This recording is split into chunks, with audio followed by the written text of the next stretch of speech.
안녕하세요. 시니어 전성시대입니다. 오늘은 연말에 급증하는 이 범죄에 대한 이야기를 해볼 건데요. 연말이 되면 더욱 늘어나고 특히 중장년층 어르신들의 피해가 많다고 합니다.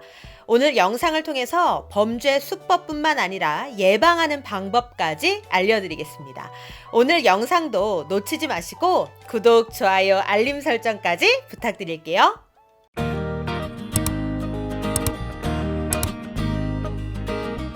여러분 요즘에 이런 전화 진짜 많이 오지 않나요? 대출 안내 전화.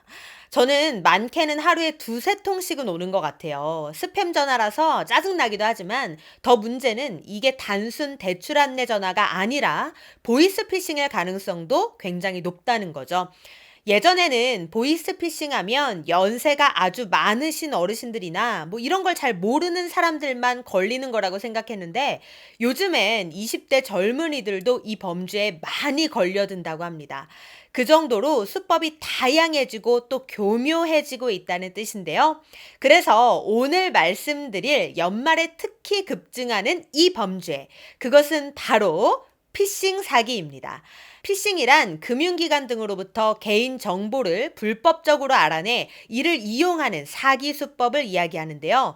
대표적으로 전화를 활용한 보이스피싱과 요즘 유행하고 있는 메신저 피싱이 있습니다.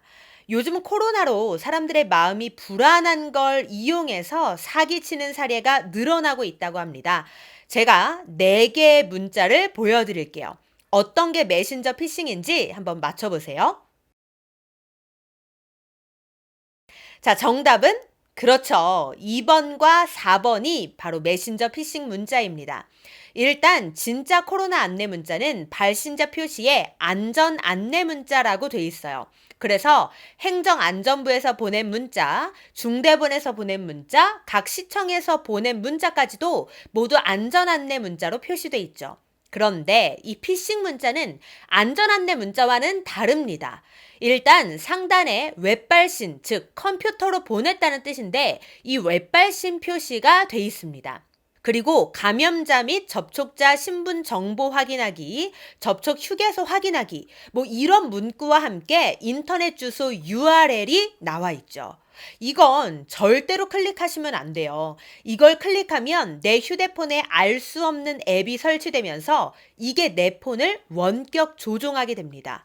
그러면 이 안에 있는 나의 온갖 정보들, 금융 정보까지도 싹 다 빼내가는 거죠. 이걸 가지고 내 명의로 대출을 받는다든가 하는 수법을 쓰는 겁니다. 굉장히 무섭죠? 그렇기 때문에 이렇게 생긴 문자가 오면 특히 이 URL은 절대 눌러보시면 안 된다는 것 꼭 기억하셔야 합니다. 자, 그리고 또 하나 주의하실 메신저 피싱은 바로 지인을 사칭해 카톡으로 연락하는 지인 사칭 메신저 피싱입니다. 지금 보여드릴 사례는 금융감독원에서 공개한 실제 메신저 피싱 사례인데요. 딸인 척 엄마에게 카톡을 합니다. 여러분들은 이와 같은 카톡을 받았다면 과연 메신저 피싱이라는 걸 바로 알아차릴 수 있을지 한번 보시죠. 엄마 뭐해? 왜? 나 지금 핸드폰 떨어뜨려서 폰이 먹통돼 버렸어. 수신 발신도 안 돼서 AS점에 맡기고 잠시 컴퓨터로 접속했어. 뭐 하나만 부탁해도 돼? 뭔데? 엄마 혹시 잔고가 여유돼? 없는데 왜? 자, 이렇게 울음 표시하죠. 진짜 딸인 것처럼. 이번에 세금도 많이 나오고 장사도 덜 되고 왜 뭔 일 있어? 며칠 전 급한 사정으로 아는 선배한테서 빌린 돈이 있는데 원래는 오늘 다시 보내주기로 하고 빌린 거야. 근데 아까 폰이 터치 안 되는 상황에 계좌이체 여러 번 시도했더니 통장 비밀번호 오류가 떠서 지금 못 해주고 있어. 자, 어떠세요? 진짜 그럴듯하게 상황을 꾸며냈죠. 게다가 전화도 아니고 카톡으로 문자를 보내니까 심지어 딸 카톡이 맞으니까 이걸 의심하기가 더 어려운 상황이 되는 겁니다. 또 다른 사례도 보여드릴게요. 엄마 바빠? 안 바쁘면 부탁 하나 해도 될까? 엄마 회사지. 잠깐이면 될 것 같은데. 뭔 부탁? 온라인 문상. 자, 문상은 문화상품권을 뜻하죠. 온라인 문상을 구매해야 되는데 폰 인증이 안 되니까 구매가 힘드네. 엄마 명의로 잠깐 회원가입해서 구매하면 안 될까? 맘대로 해. 고마워. 그럼 내가 신청할 테니까 엄마 주민등록증 사진 찍어서 보내줘. 내 각이 다 잘 나오게 잘 찍어줘. 엄마 신분증 집에 있는데 사진 미리 찍어둔 거라도 없어? 자, 어떠신가요? 사연을 꾸며내서 그럴듯하게 접근을 하고 심지어 자식 번호로 연락을 하니까 이게 속아 넘어갈 수밖에 없는 거죠. 다른 사람이 사칭했을 거라고 생각하기가 쉽지 않은 겁니다. 그런데 이런 메신저 피싱은 특징이 있다고 해요. 크게 3단계로 진행이 되는데요. 1단계, 자녀 등을 사칭해서 급하게 돈이 필요하다며 접근한다. 자, 생각해보면 이런 급한 상황에서 전화로 부탁할 법도 한데 그렇지 않고 때마침 휴대폰이 고장났다는 핑계로 전화 통화를 피하죠. 그럼 이때 우리는 뭘 봐야 하냐? 카톡과 문자의 말투를 한번 유심히 보세요. 평소 말투와 다르지 않은지. 자, 예를 들어서 띄어쓰기를 원래는 잘하는데 띄어쓰기가 별로 없이 문자를 보냈다든지, 평소에 이모티콘을 자주 쓰는데 이모티콘이 전혀 없다든지, 또는 평소에는 마마 뭐 이런 식으로 호칭을 하는데 엄마, 어머니라고 호칭을 한다든지, 이런 특징들을 유심히 살펴보고 혹시 메신저 피싱은 아닌지 의심을 해보라는 거죠. 자, 2단계는 돈을 달라고 요구한다는 겁니다. 자, 이때 특징은 급히 갚아야 할 빚이 있다고 하거나 온라인 결제를 해야 한다고 하는 게 특징인데요. 왜 그런지 아세요? 보통 부모 자식 간의 돈 거래는 바로바로 통장으로 송금해주기 마련인데 사기꾼의 계좌로 돈을 보내게끔 해야 하니까 이런 수법을 쓰는 거예요. 직접 당사자에게 돈을 보내지 않고 다른 곳으로 돈을 보내거나 결제하는 수법을 쓰게끔 하는 거죠. 그래서 금감원의 관계자는 이런 이야기를 합니다. 잘 아는 계좌가 아닌 제3자의 계좌로 돈을 보내달라고 한다면 대포 통장일 가능성을 의심해 봐야 한다고 말이죠. 또는 엄마 명의로 직접 결제할게 라고 말하면서 주민등록증 4번이나 신용카드 비밀번호를 요구하기도 합니다. 그런데 가장 주의해야 할 건 바로 결제가 잘 안 된다고 하면서 특정 앱을 설치하라고 하는데 이때를 가장 주의해야 합니다. 왜냐하면 이 앱은 대부분 원격 조종 앱이기 때문이죠. 이렇게 정보를 빼내서 비대면 계좌를 만들고 이거로 대출을 신청한 뒤 자금을 빼돌리는 방식을 사용하고 있습니다. 아주 나쁜 놈들이죠. 자, 그럼 이런 사기를 예방하려면 어떻게 해야 할까요? 첫째, 지구본 모양을 확인해야 합니다. 먼저 이런 메신저 피싱 사기는 중국에 서버를 두고 있는 경우가 많기 때문에 카톡 프사에 이렇게 주황색 지구본 모양이 있다면 바로 의심하셔야 합니다. 해외에서 카톡을 보낸다는 뜻이거든요.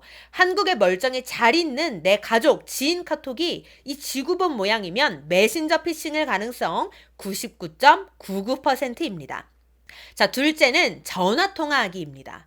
만약에 통화가 안 된다고 둘러대면 친구 핸드폰이나 통화 가능한 곳에 가서 전화를 하라고 요청하면 됩니다. 만약 그것도 거절한다, 그러면 사기일 가능성이 매우 높은 거죠. 그런데 이미 사기를 당한 뒤에 아차 하고 깨달았다면 이땐 어떻게 해야 될까요? 즉시 전화로 해당 은행 또는 경찰 182번으로 전화하거나 금융감독원 1332번에 계좌 지급 정지를 요청하시면 됩니다. 만약 개인정보까지 사기꾼에게 넘겼다면 계좌정보 통합관리 서비스 이 사이트에 들어가서 나의 계좌, 대출을 한눈에 확인할 수 있으니 반드시 확인을 하시기 바랍니다. 나도 모르는 대출금이 생겼을 수도 있으니까요. 그리고 연말이면 이렇게 보이스피싱뿐만 아니라 대출 권유 스팸 전화도 참 많이 오는데요. 이런 것도 우리를 참 골치 아프게 하는 전화 중에 하나죠. 제가 이 스팸 전화 차단하는 확실한 방법, 꿀팁 알려드릴게요. 스마트폰으로 바로 하실 수 있는데요. 공정거래위원회에서 운영하는 사이트니까 더욱 믿고 하실 수 있습니다. 한번 따라해보세요. 자, 네이버에 들어가서 Do Not Call이라고 검색을 합니다. 그러면 가장 상단에 전화권유 판매 수신 거부 의사 등록 시스템이라고 나와 있는데 이걸 눌러서 들어가 볼게요. 그리고 상단에 소비자를 누르시면 됩니다. 그러면 수신 거부 등록이라고 나오는데 하단에 수신 거부 등록 신청을 눌러주세요. 그 다음 이름, 성별, 내국인, 외국인 확인, 휴대폰 인증까지 마치면 수신 거부 등록이 간편하게 완료됩니다. 이제 대출 전화뿐만 아니라 전화 권유 판매에 관한 모든 전화를 수신 거부할 수 있어서 보험, 휴대폰 구매 등의 전화로부터 해방될 수 있는 거죠.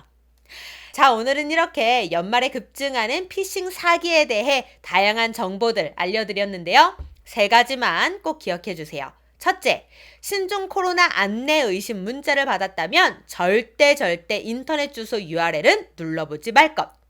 둘째, 가족과 친구를 사칭해서 카톡을 받았다면 지구본이 뜨는지 확인하고 바로 전화 연결부터 해볼 것. 셋째, 두낫콜을 활용해서 각종 스팸 전화로부터 자유로워질 것.